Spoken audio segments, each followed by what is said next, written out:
An event takes place. It can last for seconds, a bombing, a football score, a statement, but add several cameras and it is expanded in its reconstructed representation. Seconds become minutes or hours, and vantage points multiply.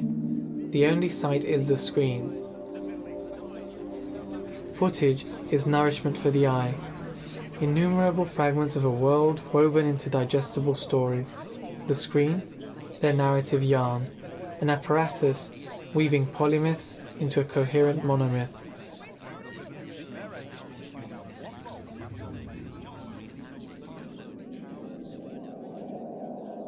The Earth as we know it is but a collection of facets representing itself.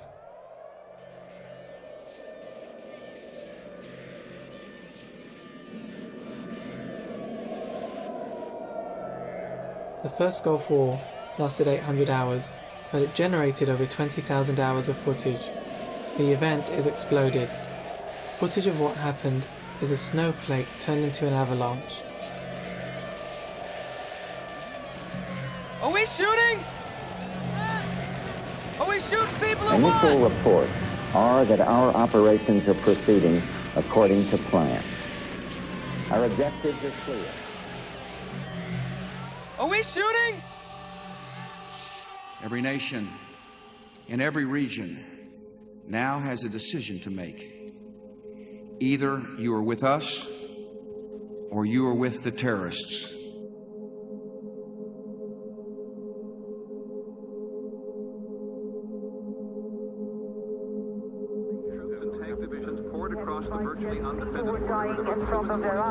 These are outlaws. Russian troops and tanks continue to International roll into outlaws, Kuwait. renegades. The desert This will nation not Saddam stand. Hussein. This will not. As information, in the form of imagery, is constructed with exponential velocities, varieties, and volumes, place becomes elusive.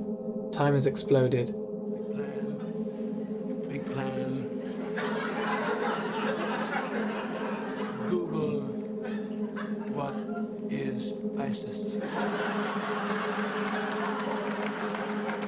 Oh my, 59 million results. Siri, how do I kill ISIS? It's the BlackBerry. While I was there, I saw the Iraqi soldiers come into the hospital with guns. They took the babies out of the incubators. Took the incubators and left the children to die on the cold floor. The atrocities were largely committed by the secret police units. That happened. Yes, for sure. The babies and incubators Did not. If it didn't happen, where did the story come from? Is an accumulation of facts and disturbing patterns of behavior. The facts and Iraq's behavior show that Saddam Hussein and his regime are concealing their efforts to produce more weapons of mass destruction. You can make mistakes, but that one was a beauty. We should have never been in Iraq. We have destabilized the Middle East. But so you still think he should be impeached? I think it's my turn, isn't it? You do whatever you want. You call it whatever you want. I want to tell you, they lied. Okay. They said there were weapons of mass destruction. There were none, and they knew there were none. There were no weapons of mass destruction. The £350 million a week we send to the EU, which we will no longer send to the EU, can you guarantee that's going to go to the NHS? No, I can't. You know who to call? Stephen Colbert. Truthiness, noun, the belief in what you feel to be true rather than what the facts will support. Now. Any means necessary to stretch an event are exploited. Truth becomes a casualty of time. It doesn't matter what you say, just how many times you say it.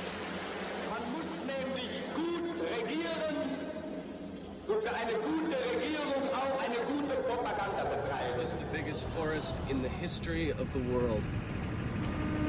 Dinosaurs. And it all died, rotted, turned into oil. Now we're here. It's basically we're fighting to see who gets to desecrate the cemetery. Who gets the oil. No wonder there's been so much bad blood. It's always been lousy karma to be a grave robber.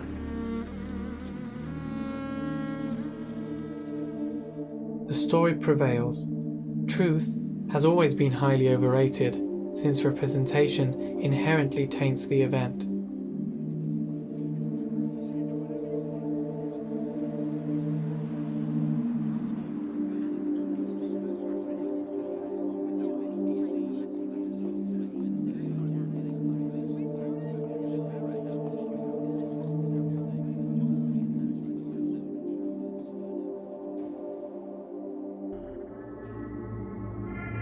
A single war can last for centuries, just like a football goal can last for hours or even weeks.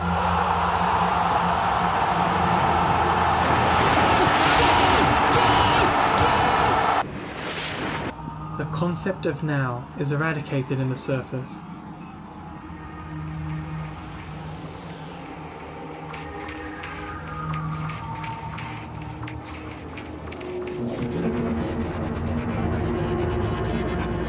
Constant replay of events, happening again and again and again and again.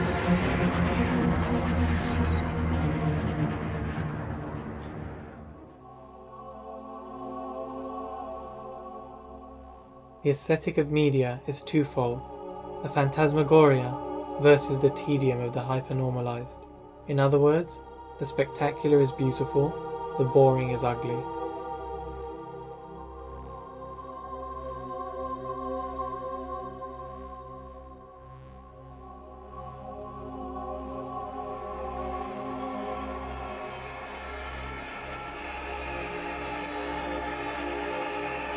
The masses, as spectator sports, concerts, or even revolutions, are always staring at and through the screen, reality always wanting a cinematic steroid. What chewing gum is for the mouth are buildings for the body and footage for the eye, always perceived in a state of distraction.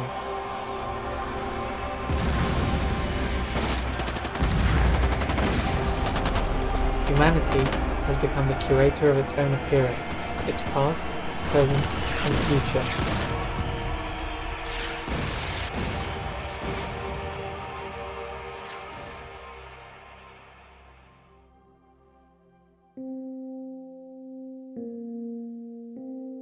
The ceaseless stream of visual data becomes an aesthetic overlay. In the past 2 years alone, more information has been generated than all of human history put together.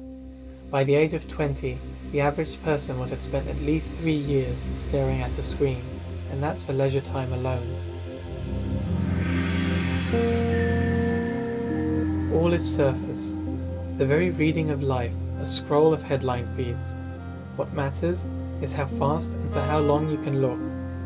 The screen grants a Midas touch to its users that turns the world into an image of sheer and utter spectacle.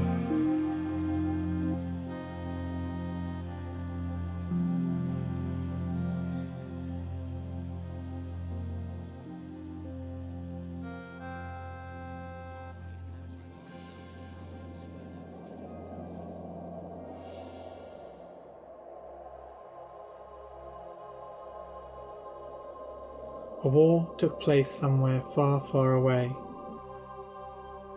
Once upon a time, in the news, the story was told.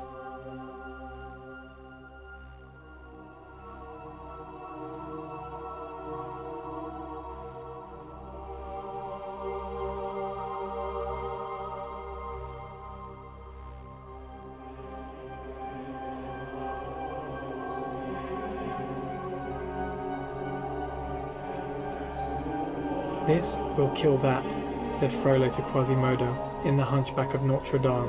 "The printing press will kill the cathedral." This kills that. The screen has done away with volume. The world is pure surface. Inside and outside collapse into the glassy plane, an undulating fold between exterior and interior. We never touch, taste, or smell the events on either side. We only see surface, and always from a distance.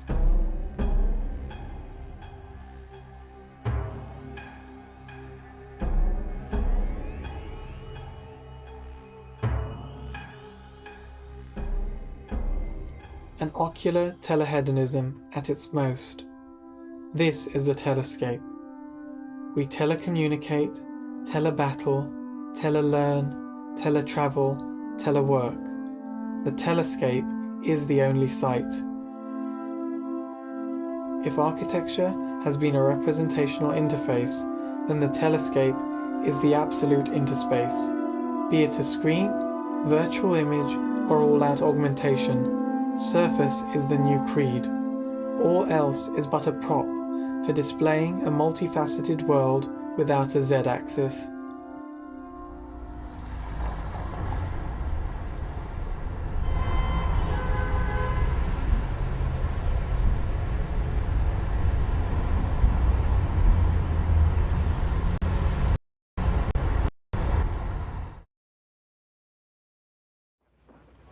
You can't be doing this alone.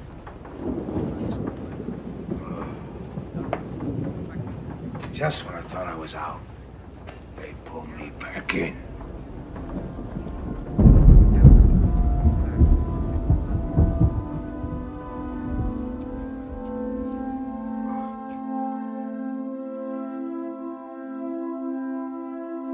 It is oversaturated, eye-watering, honey-dripping beauty.